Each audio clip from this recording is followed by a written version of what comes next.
Muchas gracias, Sergio. Pasamos a otro tema. Vamos a hablar sobre los resultados preliminares electorales del TREP, el sistema rápido de transmisión, porque hoy se realizó un simulacro, el primer simulacro de cara a las próximas elecciones generales de abril próximo. Ricardo Roa tiene más detalles porque participaron miembros de los partidos y delegados internacionales. Ricardo, adelante.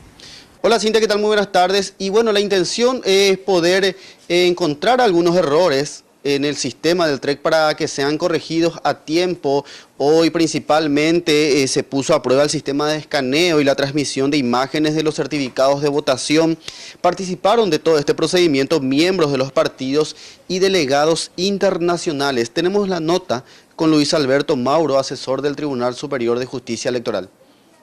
Igualito, hacemos de todos los puntos del país donde va a haber votación, hacemos la transmisión en un 95% escaneando las actas de resultados y un 5% vía voz.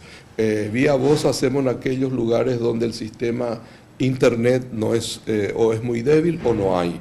Entonces hacemos vía voz, pero hacemos en forma encriptada.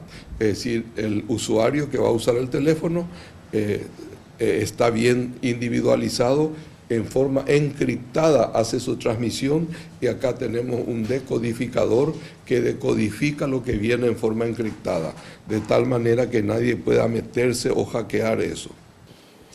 Bueno, el asesor Luis Alberto Mauro explicó que es prácticamente inquebrantable los resultados de las elecciones previstas para el 22 de abril porque las actas de votación se suben a la web en tiempo real. Recordemos, en estas elecciones se habilitarán 21.000 mesas receptoras de votos. Escuchemos nuevamente la nota con el asesor del TSJE. La ventaja y la transparencia del sistema digitalizado y que le puede dar tranquilidad al pueblo paraguayo es que nosotros, el acta, donde está el resultado de cada mesa de votación, de las 21.000 mesas que vamos a tener el 22 de abril, ¿verdad? De las 21.000 mesas, lo que hacemos es en tiempo real, alzamos en nuestra página web, nos llega acá y nosotros totalizamos esa candidatura. Pero para el pueblo paraguayo, cualquier ciudadano paraguayo o que esté en el exterior lo mismo, que tenga internet, él puede ver el mismo documento, el que además después con el cual se juzga. Y eso no hay posibilidad de cambiar. ¿Por qué? Porque cada acta de resultados tiene la firma de los 3 miembros de mesa. También volvió a reiterar que los resultados preliminares de los cargos a presidente y gobernadores serán transmitidos en su totalidad, no así los cargos para diputados, senadores o concejal departamental. Escuchemos nuevamente la nota con Luis Alberto Mauro.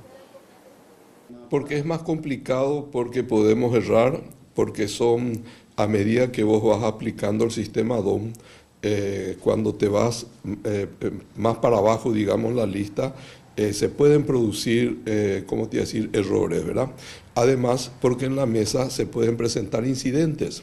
Acordate que el primer documento que se llena es el acta con los resultados que nos transmiten, pero la mesa sigue funcionando, ¿verdad?, para ver las demás candidaturas. Allí se pueden producir incidentes.